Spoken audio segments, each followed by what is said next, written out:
I'm going to talk to you today about what this week has looked like for my resistance, some of the places where I'm kicking myself in the ass, and other places where I'm going to pat myself on the back or on the shoulder. I'll also try to take some time today to go over some stories that I think you might want to have in your knowledge banks, and I'm going to vet the information for you so that you can make your own judgment call on whether you want to learn more. First topic is, what the hell have I been doing this week? For those of you that have been paying attention, all two or three of you, I've spent a lot of time this week trying to figure out how I'm going to organize my resistance coalition, cells, teams, like how I'm going to network those into a map that I can use to help connect you with the resources or the groups that you want to get involved with without jeopardizing security. One of the biggest challenges I run into is keeping everything updated and all of the information safe so that we don't put people in jeopardy. We don't want anyone to be unsafe unless they've made the decision themselves to be unsafe. And even then, we want to encourage those people to think about the people they might be hurting with their actions. But that's another topic. Using Proton Drive, I think I have a solution to this issue. I'm using Obsidian as the tool that I'm hosting all the information on Proton for. And then, of course, I'm using Proton for the safe storage, end-to-end encryption, and making sure that that information is not out there for everybody to just pour over and attack us with. Now, all of the things I'm going to be talking about, I'm not going to put into like a crazy video production here. I'm going to put all the information down in the description and in the narrative of the various ways that I host this video. So on Substack, in the YouTube description, things like that. Now, I'm going to be looking down from the camera a lot because I'm looking at my screen, but I'm going to go over this Obsidian program that I'm using. It allows you to mark down and have entry fields. To me, it reminds me of a registry editor, only you're creating your own database for all these registry entries. Looking at my test case, which is an actual organization, a small group of maybe 6 or 7 individuals, I've given them an ID based on the date that I've added them. So that gives me some background information right off the bat. If I'm running queries on this database, I can search by the date, a greater than or less than date, and find all the people that I've maybe, let's just say within the last 30 days have put into the database. Anyways, I've got a level of activity. So you could have a tactical team. You could have a operational team. I've got a name, which is always going to be an alias in there to make sure that we don't cause any issues with OPSEC, with safety and security of those individuals. I've got a head count number in there, which roughly gives me an idea of how many people that specific card can network out to. In this case, I've got 7 there. It might not be an exact number, but it does give me an idea that if someone needs resources in the fields that this card shows, how many people could possibly help out from that card with whoever else is needing it. I hope I'm making some sense there. Also have region, so national, Midwest. It could even be a state or a region of the state.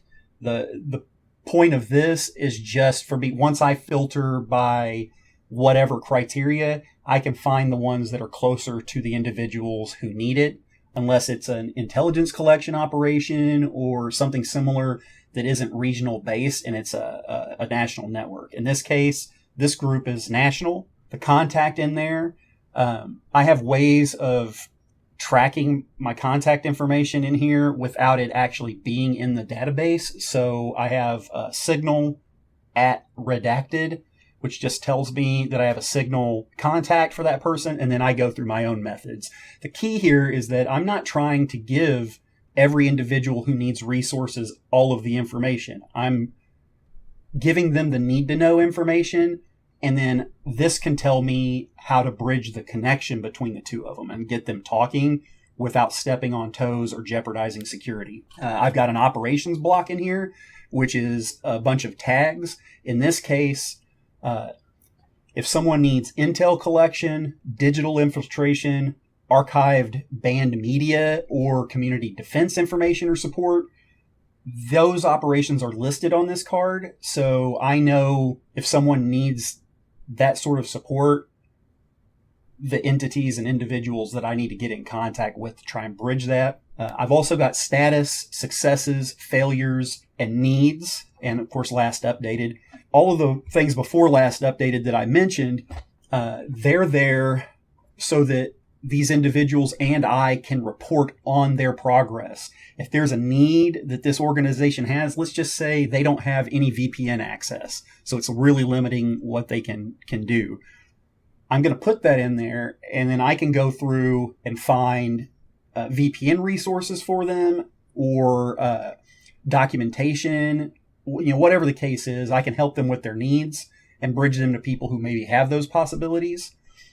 Failures, successes, and status, all of that is just so we can stay on top of everything and keep it action oriented. So if that's empty or the updated information is months old, that should tell me I need to get in there and find information. And if that brings me to the security rating, if all of this information seems out of date, or people are not being responsive to me, or there are other red flags that are popping off that maybe they're not as ally-ish as they should be, I can adjust that security rating in there.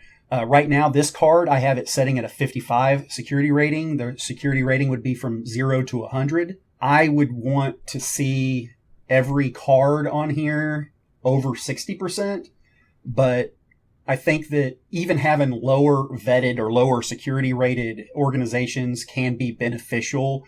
If for no other reason, then I can tell those organizations what they need to do to get up to speed, but it also makes sure that I'm not connecting highly secure operations with operations that are not secure at all.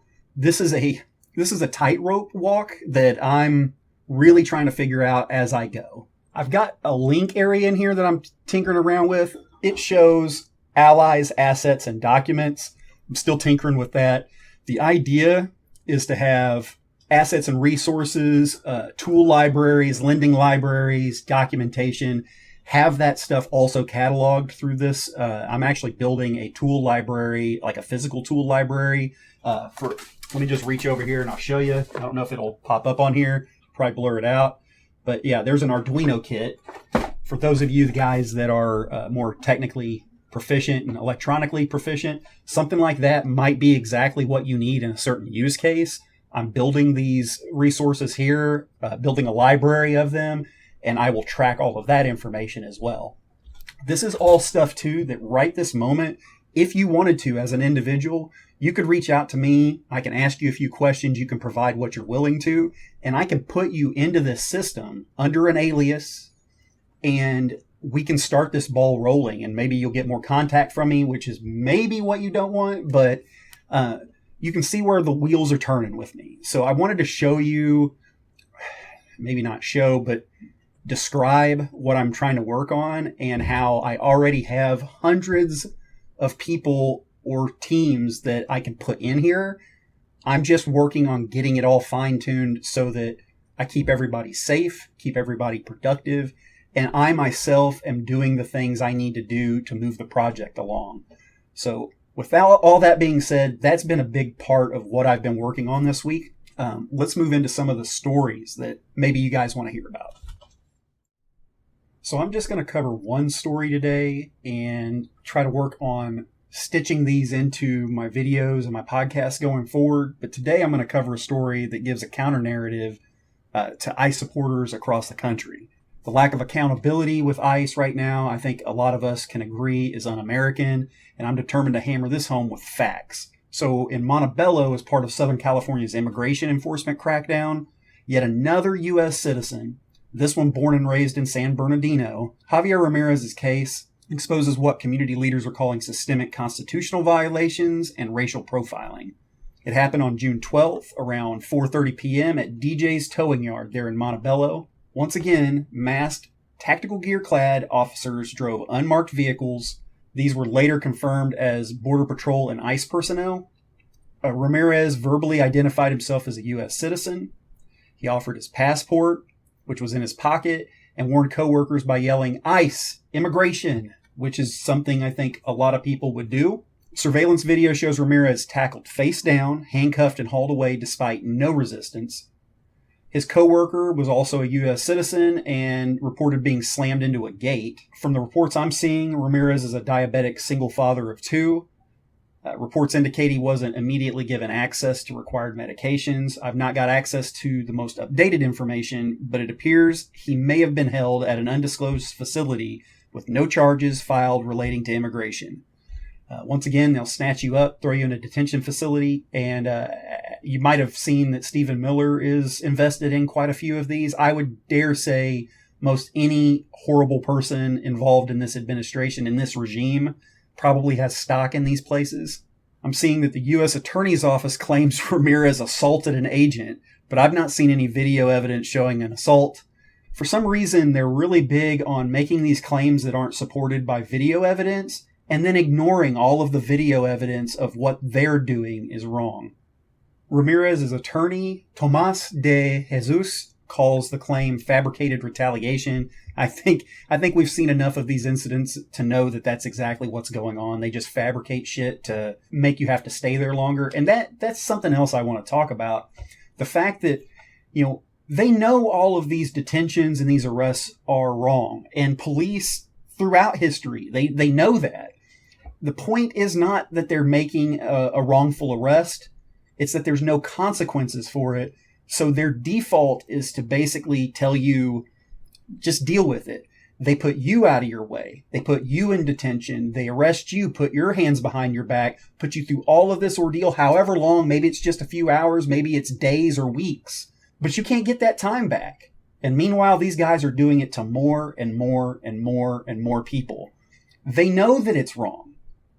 They just say, we'll just let everybody else sort it out, and they continue about their business because the point of it is to put you through hell and make sure that you know where you fit in the situation. As soon as we can turn the tables on these guys and make them have to jump through hoops in order to do what they're doing, then maybe we'll be on equal footing. But right now, they are leaning heavy into the fact that they can make up whatever the fuck they want to make up, that you're going to have to deal with injuries to wrists, shoulders. Some of these guys are punching the shit out of people after they tackle them on the ground. You have to deal with that, and they get to cover their face and move on and not have any responsibility for it. This is not a bug. It's a feature. It's designed into our system for them to be able to do this. Looking over some more of this information, it says that Montebello Mayor Salvador Melendez condemned the racial profiling and noted that the agents had asked no questions before the detentions. Once again, they don't give a shit. They're not really doing anything but enforcement. And enforcement, you don't even have to enforce any actual law to do this. You're just enforcing what you want. And that's what they're doing. The agents appeared to be rounding up people on bogus charges to bolster arrest numbers. I'm seeing this particular report says ICE agents the arrests are now exceeding 1,300 daily. If that's the case, it's well below the 3,000 that Stephen Miller is demanding. But 75% of these arrests, there's no criminal record and there's no violent criminal record. Many of the arrests are also U.S. citizens, which goes against how they are framed by our federal government. The federal government is trying to convince us that all of this is just criminals and illegals, but it's not. They don't give a shit. They'll figure out if you're illegal after the fact. They're not looking for your papers most of the time. They'll tackle you on the assumption, drag you away, and God forbid you don't have anything on you and you got to wait for the justice system to catch up. All right, I think I'm going to leave this alone for now. I get pretty fired up, and with good reason. I'm going to look at this story a little bit more. There was a lot of information left out. A lot of this information was a week or two old. So I don't know if this gentleman is still in detention. I'll put a couple of resources down in the description so that you guys know where you can look to find more information. But that's all I've got today, guys. I'm sorry if it wasn't your cup of tea. I'm trying to do more of these videos and be able to talk without stumbling over my words as much. I appreciate you guys. I appreciate your willingness to listen to me, to read what I put out there. And the line of communication is always open. Thank you.